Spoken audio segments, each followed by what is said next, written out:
Olá, boa noite. Nós estamos mais uma vez no estúdio aqui do Centro Espírita Vinhas do Senhor, gravando o nosso podcast desta noite e pedimos ao alto que nos intua, que nos dê a ideia perfeita para que possamos nos expressar sobre um assunto que é pertinaz, é muito importante, principalmente nos dias atuais. Nós vamos falar sobre suicídio. E para isso, o nosso convidado da noite de hoje é o senhor Gilberto Laraia, que está aqui à nossa frente. Boa noite. Boa noite. Vamos começar o nosso trabalho. Vamos com as bênçãos de Deus. Vamos em frente. Falar de suicídio é um assunto super delicado, doloroso para muitos, mas é importante porque, principalmente nos dias atuais, muitas pessoas se perdem por essa via. Então vamos tentar elucidar hoje um pouquinho sobre isso e as consequências, os porquês e a esperança reavivar no coração de muitos para que não procurem essa via. E para a gente iniciar, a pergunta básica é: qual a causa do desgosto que as pessoas têm hoje pela vida para procurarem essa via tão dolorosa? Então, segundo a doutrina espírita, é a ociosidade, a falta de fé e a sociedade que contribui para tudo isso. Explicando melhor, né? A ociosidade. Tem um ditado popular que diz que cabeça vazia é máquina do diabo. Então, uma pessoa ociosa, ela começa a ter tempo para pensar em muita coisa negativa, como a própria morte, a velhice, as doenças, a miséria, o asilo, o abandono. Então, ele tem muitas coisas para pensar, né? Então, por isso é que, com aquela ociosidade e com muita coisa ruim pensando, às vezes ele pensa com ele, né? O que eu estou fazendo aqui? O que tem pela frente é só coisa ruim. Eu não tenho trabalho, não tenho nada. Estou fazendo o que aqui? Então, é uma das coisas que pode levar a pessoa ao suicídio. Outra, como já falei, a falta de fé. As pessoas não creem, às vezes, em Deus, na providência divina, na vida depois dessa vida. Acha que tudo é por aqui. Então ele busca, às vezes, as coisas do mundo e se esquece das leis de Deus, que são leis para a nossa felicidade. Ela diz tudo que nós devemos fazer, o que nós não devemos fazer. E como diz na própria questão, nós só somos infelizes quando nos afastamos da lei de Deus. E uma outra, como ele fala aí, a sociedade influi muito. Porque a sociedade hoje incentiva muito ao consumismo, a busca dos prazeres, aproveitar a vida, que é só esta. Vamos aproveitar a vida enquanto podemos. E as pessoas, então, eles se envolvem com as coisas do mundo e quando às vezes sofrem um revés, uma separação, um desemprego por longo tempo, uma enfermidade grave, que às vezes acontece, que provoca uma depressão, e aquela pessoa então perde a esperança, quer dizer, fica desesperado, ele não vê saída para aquela situação, então ele fala: o que eu estou fazendo aqui? Por que eu vou continuar sofrendo se depois não tem nada mesmo? Por que eu vou continuar sofrendo? E ele toma essas decisões de dar cabo na vida, como se fosse possível, né? Mas ele não sabe, ele acha que ele morrendo, o sofrimento dele desaparece. Então, mas vamos continuar lá com mais questionamento do nosso irmão Waldenir. A questão dessas escolhas é bem individual. Mas o homem, a pessoa, o ser humano, ele tem o direito de tirar a própria vida? Isso faz parte do seu livre-arbítrio? Pois é, o homem, ele tem o livre-arbítrio, é verdade, né? Deus nos deu a liberdade de escolher, mas o nosso livre-arbítrio, ele é relativo. O livre-arbítrio absoluto é só de Deus. Então ele nos deu a vida ele nos tira. Quando ele achar que nós devemos retornar, nós vamos retornar. Então, nós temos o livre-arbítrio. Mas, como diz o apóstolo Paulo, tudo posso, mas nem tudo me convém. Então, uma das coisas que não nos convém é acabar com a vida, é matar o corpo, né? Então, não nos convém. Então, nós temos o livre-arbítrio relativo. Absolutos, só Deus, e nós não somos Deus. E muitos têm essa ideia de tirar a vida pensando que as coisas vão melhorar. Se estão pensando que a vida vai melhorar, eles creem em alguma coisa depois da vida física, né? Algo, continuar na vida espiritual. Ou alguns não acreditam em nada e acreditam que vão simplesmente desaparecer. O que pensar dessa forma que as pessoas se iludem com relação à vida após a morte? Então, nós vemos lá no livro No Céu e Inferno um caso interessante de um jovem de uma família bem equilibrada, que de repente se adoeceu. 21 anos, ele adoece. Ele adoece e a doença vai se agravando, e chega um dia que ele vê que ele está indo embora. Então a mãe se aproxima dele, ele abraça a mãe, se despede da mãe. E a mãe diz para esse filho: me precede, que eu seguirei depois. E ela colocou a mão no rosto e saiu chorando. As pessoas que estavam perto não levaram a sério aquilo que ela falou. Passado alguns dias, esse jovem morre, desencarna. E aí a mãe de repente sumiu, começaram a procurá-la. Quando foram ao celeiro, ela havia se enforcado. Passado alguns tempos, Allan Kardec, com a equipe dele, evocam primeiramente o jovem que tinha morrido ou desencarnado na linguagem espírita. E ele então, e perguntam para ele: você ficou sabendo que a sua mãe suicidou? Eu falei: fiquei. E eu só não estou mais feliz por causa disso. Ela é uma excelente mãe, mas ela infelizmente não suportou esse sofrimento, não teve aquela confiança devida em Deus e tomou essa decisão. Pobre mãe, né? E mais tarde eles entrevistam a ela e perguntam a ela: aí, você se matou para se encontrar com seu filho? Você se encontrou com ele? Ela fala: não.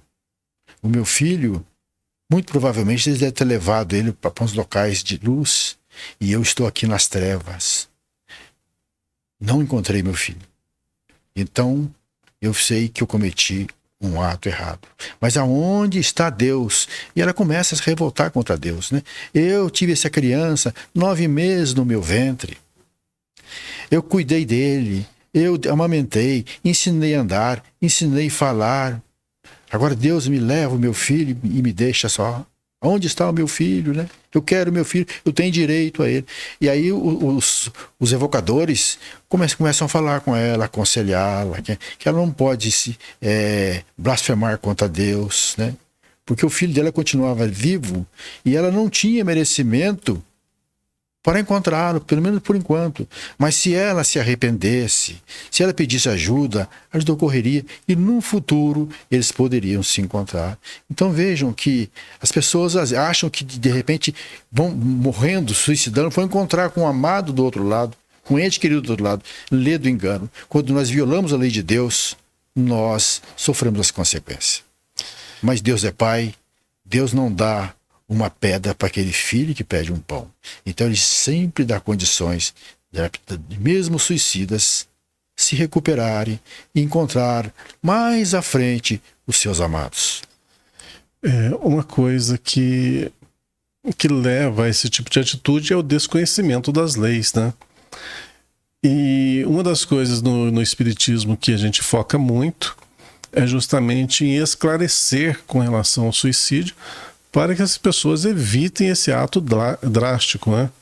Então, a divulgação da doutrina espírita, das consequências, de tudo, e sendo o suicídio um tema base, né, ajudará muito a que as pessoas acordem com relação a esse ato entendam as suas consequências e entendam os porquês da vida. Eu acho que o porquê da vida é que está faltando, né? As pessoas entenderem quem são, o que estão fazendo aqui e para onde vão. Essas perguntinhas básicas. E por que sofre, né?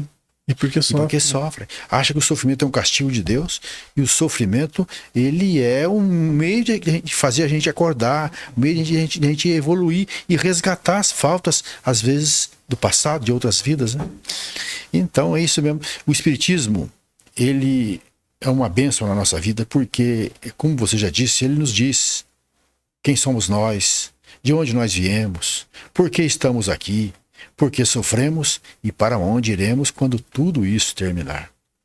E eu já estou aqui há muito tempo na casa espírita e vejo muita gente que chegaram aqui na casa espírita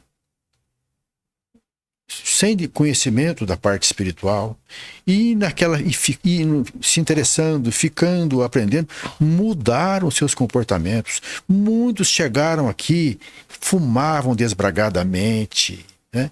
Pessoas que buscavam os prazeres, pessoas que às vezes se envolviam com o vício do alcoolismo, né? Mas com o conhecimento da lei de causa e efeito, da reencarnação, da vida após a morte, dos objetivos, da finalidade, por que nós estamos aqui, essas pessoas foram mudando, foram se afastando do vício. Então, o Espiritismo, o carro-chefe dele, não é, o objetivo principal do Espiritismo não é pregar reencarnação, lei de causa e efeito, mediunidade, influência espiritual. O objetivo dele é nos tornar homens de bem. Através do conhecimento, nós vamos mudando, vamos nos transformando. Então, ele acaba sendo um antídoto contra o suicídio, porque a pessoa compreende que ele está aqui porque sofre e que sabe que tudo depende dele para retornar à pátria espiritual muito melhor do que chegou. Pois é, corrigindo as suas atitudes, seus pensamentos, vai errar menos. Errando menos vão ser as consequências dos seus atos. O que, consequentemente, vai fazer que tenha uma vida mais equilibrada e não vai sofrer reveses como desilusões e vai ter um embasamento, né? Tendo embasamento, fica mais difícil você procurar uma via tão complexa como essa. Mas muitos procuram o suicídio de forma direta e indireta. O que nós chamamos de suicídio voluntário e involuntário, né? Consciente ou inconsciente? Consciente ou inconsciente. Até no livro O Nosso Lar, o André Luiz, ele é acusado lá, né, de ser um suicida, sendo que ele não morreu pelas próprias mãos.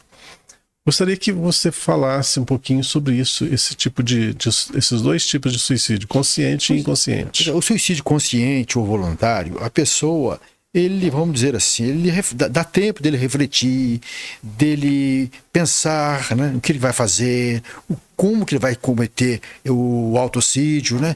Ele tem tempo, então ele toma a decisão de se matar, de ir embora, porque algum desgosto, alguma coisa que o incomoda a tal ponto que ele não suporta ficar mais, porque ele acha que o sofrimento não vai terminar, que aquilo vai continuar. Então, no voluntário, ele toma a decisão. Já o suicídio involuntário ou inconsciente é aquele que é envolvido pelas paixões humanas, né? Então o elemento se envolve, por exemplo, com o vício do alcoolismo, do tabagismo, das drogas, às vezes da glutonaria, da sexolatria, das vezes também do ódio, né, do ressentimento, da mágoa. Tudo isso ele vai minando o nosso corpo físico, vai desgastando, vai promovendo enfermidades que acabam por encurtar a vida dessas pessoas. Então, essas pessoas são tratadas do lado de lá como suicidas. Por quê? Porque retornaram antes do tempo. Chegou antes da hora. Chega do lado de lá antes da hora. Então, gente, esse é o suicídio inconsciente. A pessoa, ele está vendo que ele está cada vez mais fraco, cada vez mais sem energia, mas ele continua. Parece que ele não tem força para sair daquilo e ele vai embora mais cedo. Ele não vai no dia que foi marcado, o tempo foi marcado para ele. Então esse é o suicídio involuntário ou inconsciente. E é justamente contra esse tipo de suicídio que o Espiritismo é uma bênção. Porque ele acaba dando força para a pessoa tomar a decisão de mudar o rumo da sua vida, de afastar daquele vício, de ir reduzindo isso e de afastando daquele círculo de amizade que estavam influenciando, e ele vai mudando o comportamento dele, às vezes consegue sair do vício, volta a trabalhar, volta a se envolver com o bem e aproveita a sua encarnação ao máximo. A gente viu que o André Luiz, ele sofreu muito no umbral, 8 anos de sofrimento lá, sendo um suicida inconsciente. Vamos falar um pouquinho sobre isso. Quais as consequências do suicídio pós-morte? O que acontece com o nosso perispírito, né? Depois que os laços são rompidos. Pois é, então, depois que os laços são rompidos, no caso, se for pelo suicídio voluntário, né, ele normalmente lesou uma área do seu corpo. Um enforcamento, se largar de grande altura, pular na frente de um trem, nas águas, no gás, um tiro. Então, ele lesa uma área do seu corpo físico. E o nosso corpo físico, ele está ligado ao corpo espiritual, molécula a molécula. Então, quando ele lesa o corpo material numa área, ele acaba deformando a forma dele, que é o corpo espiritual. Então, quando ele desencarna, ele passa aquela temporada naquelas regiões, aqueles locais de sofrimento, vale de suicida, depois são levados para as colônias. E quando ele vai reencarnar, ele acaba voltando lesado naquela área em que ele se matou. Se ele se largou de grande altura, ele vem com um problema ósseo, problema muscular. Se ele tomou veneno, ele vem com a área estomacal, a área digestiva lesada. Se ele se enforcou, né, ele vem com a área pulmonar problemática, né? Se ele deu um tiro no coração ou no cérebro, ele vem com o cérebro lesado ou com o coração frágil. Então, sempre ele vem lesado naquela área em que ele se matou.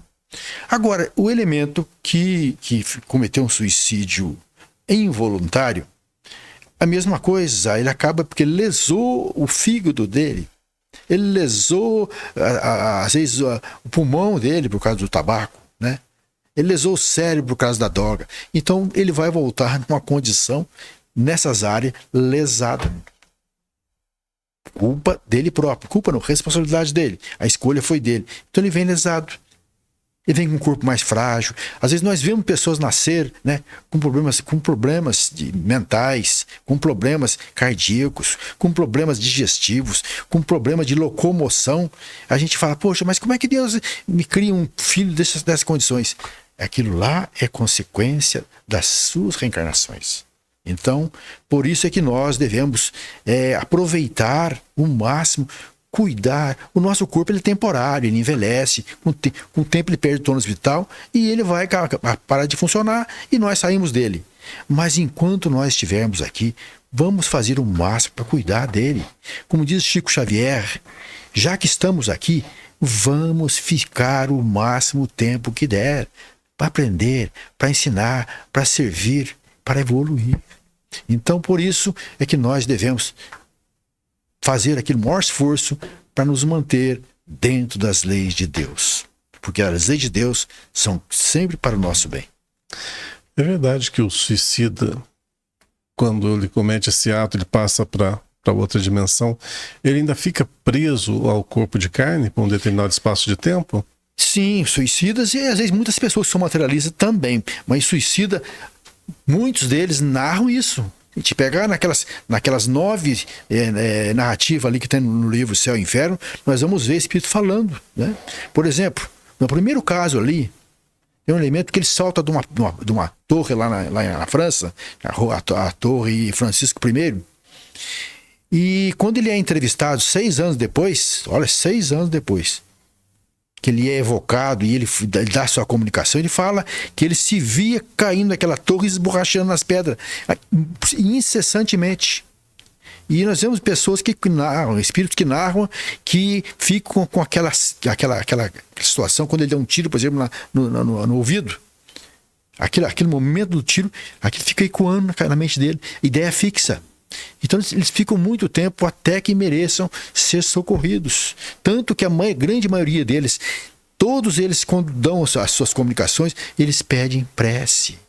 Pede prece, porque a prece é um bálsamo, né? Ela é um lenitivo, ela é como se fosse uma brisa que refresca, que ajuda muito. Todos eles pedem prece para se livrar desse tormento de ficar vendo aqueles casos. E também quando estão às vezes lá no cemitério, tem um caso que eu posso contar aqui, que está num dos livros do irmão X, de uma senhora que descobriu que o marido dela a estava traindo. E ela então ficou totalmente desequilibrada e resolveu então se matar, se vingar do marido, né? Vamos dizer assim, né? E ela então toma fornicida e suicida. Então ela foi entrevistada, ela narra tudo o que aconteceu com ela desde o momento em que o corpo dela tomba. Ela vê o marido e o filho chorando, desesperados. Ela vê o momento que os elementos do Instituto Médico Legal jogam ela no rabecão. Naquela época não existia as ambulâncias para levar, os carros funerários, né? Então ela é levada num rabecão, que era tipo um carroção, levando aquilo, ela para o Instituto Médico Legal. Ela conta ela sendo jogada dentro de uma geladeira no Instituto Médico Legal, depois retirada de lá e abrir o ventre dela para fazer autópsia. E ela sentindo tudo aquilo. Né? E depois ela conta que ela, depois que ela foi sepultada, ela ficou presa ao túmulo. Cordão dela nós temos um cordão que liga o nosso corpo espiritual ao nosso corpo material. Então o corpo dela lá na sepultura e ela em corpo espiritual do lado de fora, ligado e sentindo os vermes corroerem o seu corpo material. Muitos narram isso. E depois ela conta que ela foi quando desligou o cordão, desligou, né? que rompeu o cordão, espíritos trevosos a levaram para determinados locais e a torturaram, usaram dela, abusaram dela, né? E ela conta depois que ela foi socorrida, que terminou aquele tempo todo de tormento, ela pediu para ver a família. E aí descobriu que o marido estava casado com aquela mulher que ela sabia que estava se envolvendo com ele. E ela ficou com muita raiva. Mas ficando lá na casa para ver o andamento das coisas, ela viu como aquela senhora que tinha casado com o marido dela, pelas segundas núpcias, cuidando bem do filho dela. No fim, ela conta, olha, hoje, ao invés de ter raiva dela, eu até a amo porque sei que ela é a única pessoa que pode cuidar bem do meu filho. Então vejam que realmente é um tormento cometer suicídio. Não compensa. A gente conta esses casos aqui, não é para amedrontar ninguém, mas para a pessoa refletir que não compensa violar as leis de Deus. Não compensa. Enquanto pudermos ficar aqui, vamos ficar. Nós que estamos aqui comentando sobre esse assunto, nós temos centenas, talvez milhares de reencarnações, não sabemos o que nós fizemos. Quem disse que nós também não passamos por esse tormento de ter suicidado nessas reencarnações nossa passada? Então, por isso, não podemos julgar e condenar ninguém. Pelo contrário, temos que acolher, orientar e ajudar os irmãos desviarem desse tormento, desse sofrimento. Porque a pessoa que suicida, ele não quer morrer. Na realidade, ele não quer morrer. O que ele quer realmente é se livrar do sofrimento. É isso que ele quer. Que ele acha que morrendo, ele se livra dos credores, ele se livra daquela ingratidão, ele se livra da miséria. Então ele acha que vai acontecer isso com ele.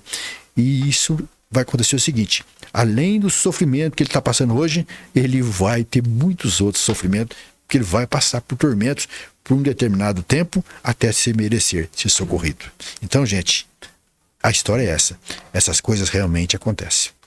Os espíritos narram essas passagens que eles ficam presos no cemitério, que eles ficam vendo o ato, o momento do ato do suicídio. Eu lembro dos primeiros livros que eu li, até eu não sabia quem que era a autora, chama O Cavaleiro de Lumières, Muito bom livro. da Ivone do Amaral Pereira, né? Eu não lembrava que era dela. E nesse livro, lá se destaca um suicida, uma pessoa que se atirou de uma determinada altura, né? E na onde caiu, o corpo dele ficou e ali foi sepultado, como, né? Ali ficou.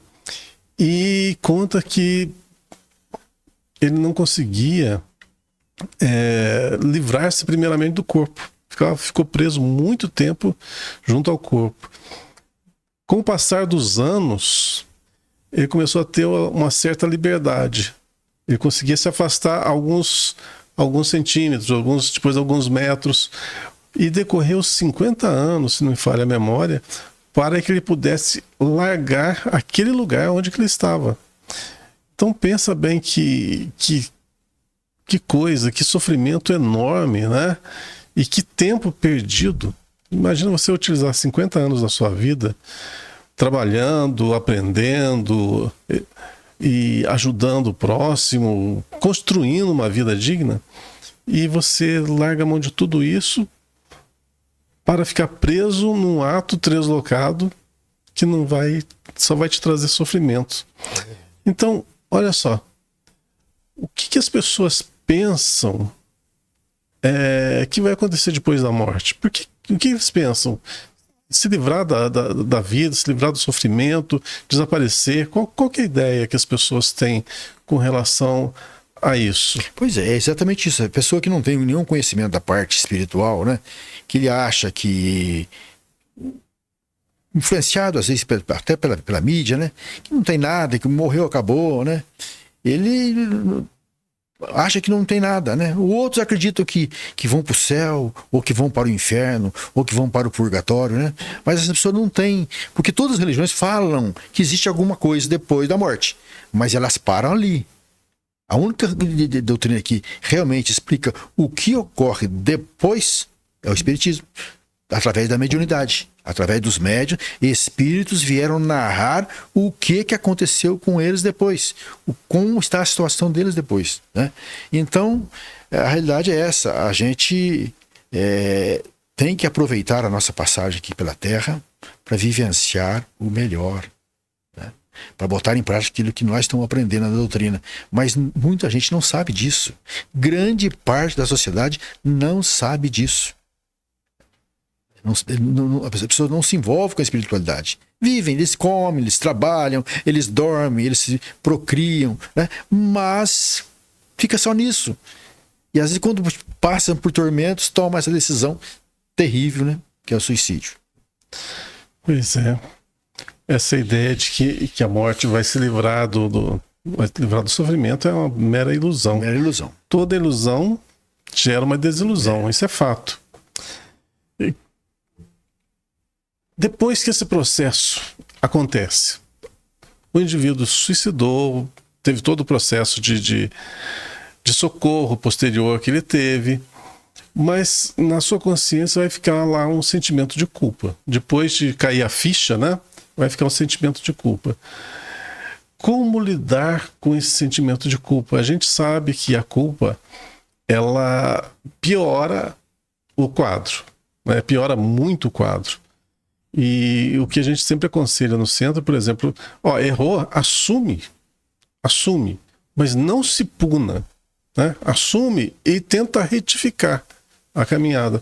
Quando você joga aquele processo de culpa na sua consciência, você duplica, triplica o sofrimento. Então, o que eu gostaria de saber é como lidar com esse sentimento de culpa depois que tudo já aconteceu. Isso ainda no plano espiritual, né? Que na realidade nós não temos culpa. Nós somos responsáveis, né? Por exemplo, você mora sozinho, tem a sua cama. Quem é que é o responsável por arrumar a sua cama? Você, que desarrumou. Então, da mesma coisa, a pessoa tem a responsabilidade por aquilo que ele fez. E ele vai ter então que assumir essa responsabilidade e, com as bênçãos de Deus, com a ajuda da espiritualidade, resolver aquela situação. Normalmente, eles ficam uma temporada no mundo espiritual, né? Sofre as consequências, mas a misericórdia de Deus é muito grande. Ele é resgatado, ele é recuperado, ele se harmoniza, passa a trabalhar, passa a estudar, ganhar conhecimento, e chega a hora que ele sabe: eu tenho responsabilidade por ter matado aquele cara. Eu sou responsável por ter que levar aquele cara a cometer até suicídio. Acontece isso, né? Eu sou responsável por aquele cara ficar na miséria. Então eu tenho que resgatar. E como é que ele vai resgatar? Através da bênção da reencarnação. Ele vai reencarnar. É um trabalho meticuloso, né? O planejamento reencarnatório, porque tem que reunir aquelas figuras que precisam se reencontrar. E aonde vão se reencontrar? Principalmente no lar. Nós reencontramos os nossos amigos de outras reencarnações, mas encontramos também os adversários, as pessoas que nós lesamos ou que nos lesaram, né? E então, às vezes encontramos essas pessoas também no local de trabalho. É um chefe que nos persegue, é um companheiro de trabalho que difícil de lidar com ele, né? Nós encontramos os nossos adversários. A vida nos dá essa oportunidade. Então, por isso que o Espiritismo nos faz entender que aquelas pessoas que estão no nosso lar, na nossa vivência, que são complicadas, são as pessoas que nós temos que conviver com elas. São os nossos personal trainer. É com elas que nós vamos adquirir paciência, tolerância. É com elas que nós vamos resgatar as nossas faltas do passado, às vezes fazendo bem a ela para pagar o mal que nós fizemos em vidas passadas, acolhendo, cuidando, né? Às vezes recebemos esses espíritos adversários no nosso lar com problemas, com síndromes, com problema de locomoção, com problema de cegueira, com problema de mudez, para a gente cuidar dele, para a gente ter amor por eles. E com isso, com esse trabalho, né, sofrido, meticuloso, né, caridoso, nós vamos resgatando, vamos nos limpando e vamos nos evoluindo. É a bênção de Deus, é a oportunidade que Deus nos dá através da reencarnação. E muitos reencarnam e ainda trazem inconscientemente aquela culpa pelo ato pretérito, né? O que vai ocasionar algumas doenças, né? Algumas doenças tipo ansiedade, tipo depressão, né? Que não tem uma causa definida, mas que tem um histórico passado. Então, como que se auxilia essas pessoas que estão nesses processos de depressão ou que não veem a vida, nenhuma cor na vida, uma vontade de viver, ou se autopunem, né? Sentem que são inferiores, sentem menosprezadas, inferiorizadas ou assim esquecidas por Deus. Como que a gente lida com essas pessoas que estão com a autoestima tão baixa? Então, através do conhecimento, para saberem quem são. Porque às vezes a pessoa vem com um corpo feio, fala: meu Deus, o que eu fiz para ser feio desse jeito? Normalmente, no planejamento reencarnatório, ele me pediu. Porque às vezes numa reencarnação passada, ele veio com um corpo formoso, bonito, né? E usou aquele corpo para desencaminhar muita gente, né? De outras feitas, são traumas que nós temos em muitas reencarnações. Nós temos lá na nossa história gavetas onde estão ali os nossos equívocos, os nossos desenganos, né? As nossas coisas erradas que nós fizemos, né? E quando abre essas gavetas, nós trazemos às vezes para cá, vemos com aquela depressão que nós não sabemos a causa, mas às vezes a causa está em dramas do passado. Dizem a espiritualidade que o depressivo de hoje quase sempre já era depressivo ontem. E que se ele não lutar, se ele não se esforçar, ele passa essa vida inteira aqui depressivo e depois retorna para o mundo espiritual depressivo. Ele vai ter que se livrar daquilo, com as reencarnações.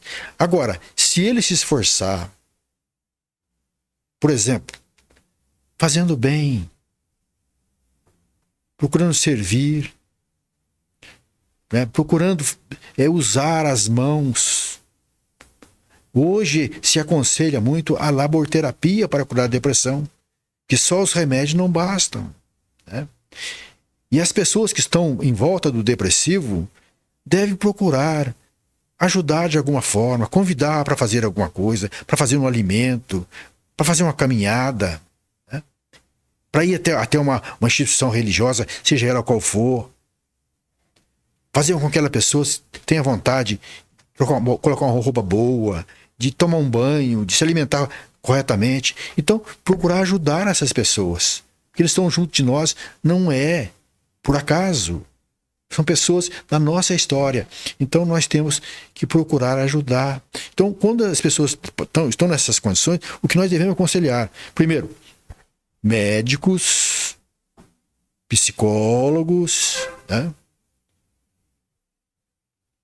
A religião, procurar todos esses recursos, né? Tem um amigo meu que fala o seguinte: olha, nós devemos procurar colocar ali o exército, a marinha, a aeronáutica, a polícia, tudo. Como se fosse o exército, fosse o médico, né? A aeronáutica fosse o psicólogo, a marinha fosse psiquiatra, né? A polícia fosse o elemento da academia, lá o personal trainer, né? E o outro lá, o padre, o pastor, o pai de santo, o elemento da casa espírita. Essas pessoas devem procurar todos os recursos possíveis para despertar, para ter vontade de viver, né? Para entender que ele não está sendo castigado por nada. Aquilo é bagagem dele e ele tem que se esforçar. Ele tem que se ajudar. Porque, como se diz lá, Deus nos ajuda, mas nós temos que fazer a nossa parte. Então nós temos que incentivar aquele depressivo a buscar força, para ele procurar melhorar e aproveitar essa reencarnação para voltar para o lado de lá melhor do que quando ele voltou. Não esquecer também que nesta vida nossa aqui nós também passamos por dramas. Imagine uma menina, um menino mesmo, que foi abusado sexualmente na sua infância. Fica essa marca. Muitas pessoas carregam essa marca. Às vezes ficam depressivos, né, por causa disso. Outros, né, porque de repente na escola sofreram bullying, porque era gordinho, porque era isso e aquilo. Às vezes fica com essa marca. Ficam às vezes com essa situação e ficam às vezes com essa revolta porque não é bonito, porque é gordo, né?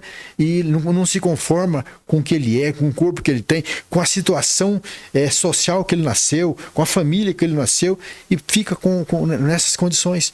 Então, com o conhecimento que ele é um espírito imortal, que ele está aqui passando um período de aprendizado, né? Um período de evolução espiritual, que o corpo que ele tem, por mais defeituoso que seja, é o melhor para ele. E ele tem que procurar fazer o melhor com o que ele tem, com aquele corpo que ele tem. Então aí ele compreende, aceita, resigna e segue em frente. Então o conhecimento ajuda demais a pessoa a melhorar a sua situação na depressão, na condição social, em todas as condições da vida dele aqui. O conhecimento liberta, né? Buscais a verdade e a verdade vos libertará. Então, é isso aí. Então a superação ela é individual. A gente pode ter ajudas externas, mas quem tem que superar, né, aquela limitação é o próprio indivíduo. O próprio indivíduo tem que se esforçar. Uhum. Então muitos vêm às vidas, né, reencarnam sucessivamente, que chegam aqui, se deparam com os mesmos problemas, com as mesmas dificuldades e cometem os mesmos desatinos. Inclusive alguns enterram a idade. O que a gente pode falar das pessoas que ali, ainda crianças, cometem o suicídio? Pois é, a gente, o que a espiritualidade nos fala? Fala, criança é só o corpo. Aquele espírito é um espírito milenar que tem uma história prolongada. Ele teve centenas, milhares de reencarnações. Ele teve vivências onde ele fez o bem, mas onde ele fez muito mal. Ele fez muita amizade, mas fez muita inimizade. Então, ele veio, hoje ele está nesse corpinho, com problemas, mas ele é um espírito milenar. O que os pais têm que fazer? Procurar, como diz o Chico, dar amor, dar bom exemplo, procurar ajudar da melhor forma possível, para fazer com que esse espírito siga o caminho dele, passe a vivência dele aqui na Terra da melhor forma possível. É assim que nós devemos ajudar, né? E observar que nós aprendemos muito hoje, né? Nós falamos muito, mas ouvimos muito pouco, né? E a pessoa que está com aquela tendência de suicidar, seja criança, seja quem for, você nota as mudanças de comportamento, não quer conversar, não quer se alimentar, quer se isolar. Então a família tem que estar de olho. Tem que estar de olho e procurar dar o melhor que puder, né? Dar mais carinho, né? Mais compreensão, conversar, orientar, levar em psicólogo, em psiquiatra, e na igreja da sua fé, né? Para procurar ajudar aquela criança, né? De todas as formas. Porque ele é um espírito imortal e está naquela situação ali por causa das vivências dele mesmo. Mas é um espírito imortal, igual a nós. E a vida continua do lado de lá, né? Cessa-se a vida aqui no plano físico, abre-se o olho no plano espiritual e as dores, os sofrimentos, os problemas perseveram, porque nada se apaga com a morte do organismo. Mas você estava falando aí no caso de pessoas que suicidam várias vezes, né? Sim. Tem um caso contado, não sei se foi pelo irmão X, que conta a história de uma mulher que havia suicidado 9 vezes seguida. Todas as vezes que ela reencarnava, chegava uma hora que surgia os problemas e ela chegava a um ponto que ela suicidava. E aí, depois da nona suicídio dela, ela vai para uma região do mundo espiritual, né? Uma região umbralina, né? De sofrimento. E de repente, um dia, depois de um longo tempo, apareceu um espírito todo iluminado que conversa com ela. E fala para ela: olha, filha, que ela fala: olha, a senhora é um espírito de luz e tal, né? É uma santa. Não, meu filho, eu comecei como você. Eu vou te contar uma coisa. Eu cometi suicídio várias vezes. E você sabe como é que eu saí disso? Com a ajuda dos espíritos sofredores. Com a ajuda dos sofredores? Sim, com a ajuda dos sofredores. Foram os espíritos sofredores que me ajudaram. Foi cuidando dos espíritos sofredores que eu saí desse torvelinho de cometer suicídio. Por que você não faz o mesmo? Ao invés de você receber elementos, uma certa evolução para viver com você, por que você não pede uma reencarnação para você conviver com os sofredores? E ela aceitou. Aceitou e passaram um tempo, ela renasce na Terra, numa família muito problemática, né? De repente o pai vai embora, a mãe morre e ela é criada por uma família, quase como empregada, né? E chegando na idade adulta, ela casa com um sujeito meio, vamos dizer assim, excepcional. E teve com aquele elemento 3 filhos. E aquele marido acaba morrendo. E ela fica com os 3 filhos. Um deles era cego, o outro era paralítico, o outro era surdo-mudo. E ela, para poder, ela não podia trabalhar, tinha que cuidar dos 3. Então ela saía, colocava um no carrinho, que não podia andar, um segurava pela mão na barra da saia dela, e ela saía para a rua pedindo esmola para poder sustentar aquelas crianças. E muitas vezes batia na mente dela aquela ideia: vou embora, vou suicidar. Mas quando ela olhava aquelas crianças tão dependentes dela, ela falava: não posso fazer isso. E ela foi ficando. Com o tempo, morreu o que era cego. Passou mais uns anos, morreu o que era paralítico. Passou mais uns anos, morreu o que era surdo-mudo. E mais tarde, ela desencarna de uma maneira normal e vence a tendência do suicídio. Então, às vezes, Deus coloca mecanismo na vida para a gente sair disso. Porque tem pessoas que... Porque toda pessoa que comete suicídio, ele, na próxima reencarnação, ele vai passar por situações como ele passa outras ou piores, para que ele resista, para que ele tenha força. Tanto que ele pede reencarnações onde ele possa resistir, onde ele pede ajuda dos benfeitores, do anjo da guarda dele, né? Que ajude ele Que ele nasça num local onde a pessoa ajude, onde a pessoa não deixe ele fracassar. Ele pede às vezes, inclusive, limitações, né? Limitações no corpo para não cometer suicídio, né? Aquele caso contado pelo Chico, que um dia o Chico estava lá no centro dele, chegou uma senhora, falou: Chico, eu tenho um filho que ele nasceu sem os 2 braços. E ele não fala, é surdo-mudo.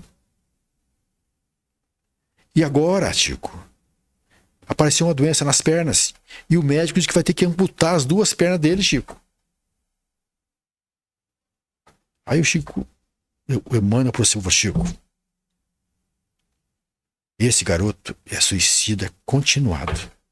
Ele pediu para vir sem os braços para não tomar veneno, para não dar facada, para não se enforcar, para não dar tiro. Mas agora ele está pensando em caminhar até o rio e se jogar no rio. Então, essa doença na perna dele que surgiu, ele vai ter que ser amputado, mas ele não vai durar muito, ele vai desencarnar. Aí o Chico orienta ela para ter paciência, né, isso, levar no médico, tal, o Chico sabia. Aí, passado um tempo, ela conta que realmente o garoto desencarnou. Quer dizer, ele colocou limitações todas ali para não sucumbir novamente, né? Então Deus sempre dá um jeito lá, a providência divina dá um jeito de nos colocar um meio de a gente fortalecer e de evitar prolongar aquela situação. Porque tentado ao suicídio nós seremos outra vez. Toda pessoa que suicida vai ser tentada outra vez. E às vezes ele fraqueja, às vezes ele suicida novamente. Por isso nós estamos num plano de provas e expiações. Nós temos que provar que superamos os obstáculos, né? Não tem como ser teórico isso, tem que ser na prática. O nosso horário está avançando, eu queria terminar com 2 pontos. Queria que contasse uma história, um relato que esteja no livro Céu e Inferno, sobre algum suicida, algum tipo de suicida. Você falou daquele que se atirou de uma torre, né? Lembra de algum outro? Lembro sim.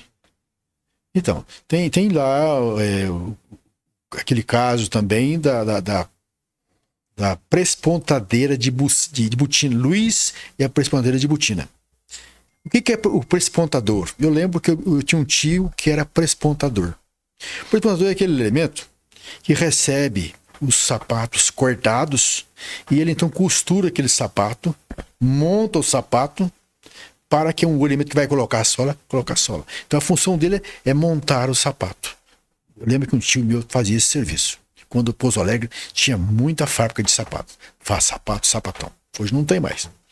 Mas então, essa prespontadeira, ela ficou noiva de um rapaz. O cara ficou noivo dela. Mas ela não gostava dele. Ela não gostava dele. E estava esperando uma oportunidade para desfazer o noivado. E ele almoçava todo dia na casa dela para economizar, para poder montar a casa dele, o lar dele, o futuro lar deles, né? E num determinado dia começaram uma discussão e ela falou alguma coisa que ele não gostou, ele pegou e foi embora. E foi embora. Ela falou: agora vou ficar livre dele. Aí, como a noite é boa conselheira, ele deitou-se, dormiu, pensou bem, vou pedir perdão.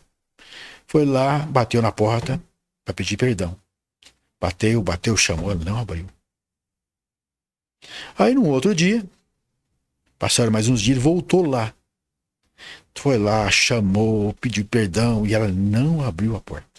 Aí ele falou: se você é muito ingrata, puxou de um punhal e se apunhalou. De repente ela mesma escutou um barulho de alguma coisa caindo. Mas achou, aí desse ele sentou lá na porta da casa.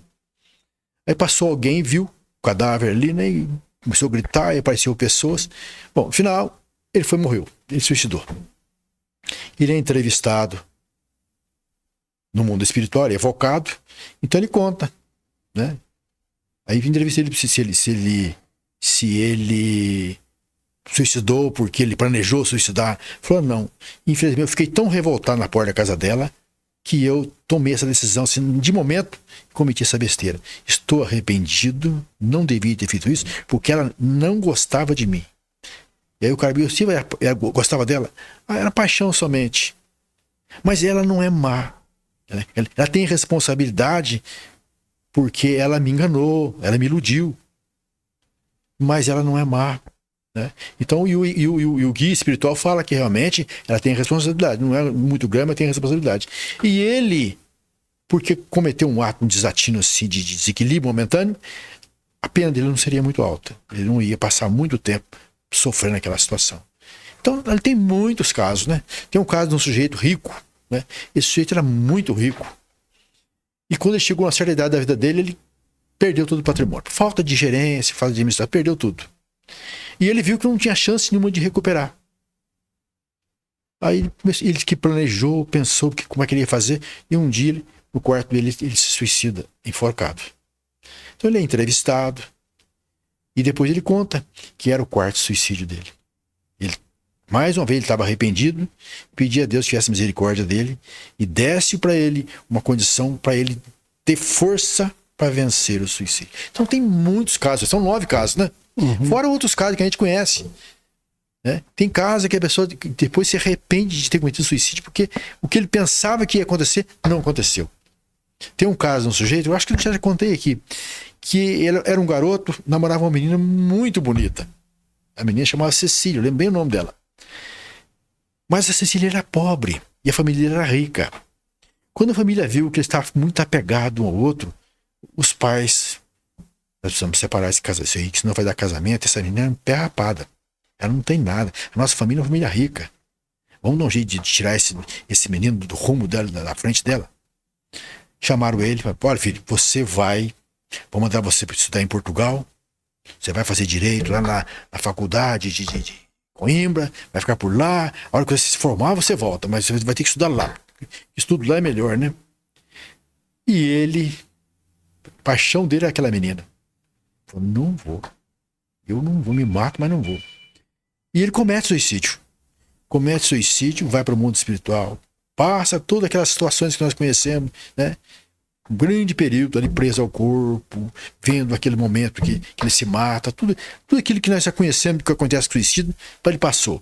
Quando ele foi socorrido, foi levado para as colônias, que ele se harmonizou, ele queria ver a Cecília. Ele queria ver o amor da vida dele. Pediu, até que os benfeitores: tá bom, nós vamos fazer uma excursão na terra, né, na crosta, como eles dizem, né? E você vai junto, vamos levar você até lá. E o trouxeram. Era em Recife essa história. Aí ele chegou lá e eles encaminharam aonde ela estava. Ela era, já tinha passado muitos anos, ela era enfermeira auxiliar de um médico abortista. Então ela estava lá preparando um monte de moças para fazer aborto. Muito feia, muito gorda, fumando. De repente o médico chega e fala para ela assim: Ceci, quantas hoje? Tem 5. Que maravilha! Hoje você merece jantar fora. E ele vendo tudo aquilo, né? E fala: meu Deus, olha, eu suicidei por causa dessa mulher. Então ele viu lá, né? Se arrependeu do que ele fez lá, né? E isso acontece demais, né? A pessoa depois que ele suicida, ele se arrepende da besteira que ele fez, né? Todos se arrependem. Porque que uma coisa que o suicida não pode fugir é o chamado desapontamento. De ele descobrir que ele continua vivo, que ele matou só o corpo. É desilusão, né? E multiplicou o sofrimento dele. A desilusão vai vir. Todo mundo que se ilude vai ter que se deparar com a desilusão. Bom, o nosso tema é muito grande, tem muitas coisas que foram pautadas aqui, a gente não chegou nem a 1/4 do conteúdo. Nós poderíamos falar uma coisa, Ivanildo. Uns dias me perguntaram se o suicida reencarna compulsoriamente. Aí um benfeitor falou assim: olha, todos nós reencarnamos compulsoriamente. Você só deixa de reencarnar quando você for para o mundo celeste. Enquanto você não for para lá, você vai ter que reencarnar. Então, e era compulsória. Se você pegar lá aquela questão, acho que 123 do Livro dos Espíritos fala o seguinte: que a encarnação ela é uma imposição divina. Deus vos impõe para levá-lo à perfeição. Então, a encarnação é para isso, é para nos levar à perfeição. Né? Então, por isso, ela é compulsória até que nós não precisamos reencarnar mais. Aí sim. Mas a lei é perfeita, né? A lei é perfeita e não precisa de julgamentos, ela é totalmente natural. E um dos elementos é justamente a encarnação que propicia que a gente viva, experiencie, aprenda, né, desenvolva todas as nossas potências. Bom, para a gente encerrar, eu creio que nós vamos fazer outros programas sobre esse mesmo assunto, porque tem muita coisa a abordar. Eu queria só encerrar com um pensamento consolador, porque às vezes pode estar assistindo esse programa alguma pessoa que perdeu um ente querido, uma mãe, um pai, um filho, né? O que a gente pode dar de consolação, uma ideia consoladora para essas pessoas? Então, mães, principalmente mães, né? Mães quando perde filho é uma coisa, uma tragédia, né? Porque a mãe, como foi falado aqui, ela 9 meses com aquela criança se formando no ventre dela. Depois é ela que amamenta, é ela que perde noite de sono, é ela que ensina a falar, que ensina a andar, que leva na escola, né? Que ensina a se alimentar, né? Tudo que aquela criança vai aprendendo, a mãe é um baluarte ali, né? E quando a mãe vê um filho cometer um desatino desse, é uma tragédia, né? O que nós podemos dizer é o seguinte: tem conserto. Seu filho não vai para o inferno eterno porque cometeu suicídio, porque violou uma lei divina. Não. Ele vai ter conserto. Deus propicia meios para que ele se recupere, e tudo aquilo que você fez para ele não é perdido. Vai chegar a hora em que vocês vão se reencontrar. Pode demorar várias reencarnações, mas vocês vão se reencontrar e ele vai lhe agradecer por tudo que você fez por ele. Então o que nós podemos dizer é isso: tudo tem conserto. Tudo tem conserto. Jesus fala que nós somos ovelhas do seu rebanho. E ele diz mais: nenhuma das ovelhas que o Pai me confiou se perderá. E não se perde mesmo. Então, os nossos irmãos que cometeram o desatino do suicídio, que nós não podemos julgar, porque quem somos nós para julgar os outros? Nós já, nas nossas vivências, nós já podemos, nós às vezes fizemos por isso. Às vezes nesta vida nossa, nós não cometemos esse desatino porque nascemos numa condição que nos favoreceu.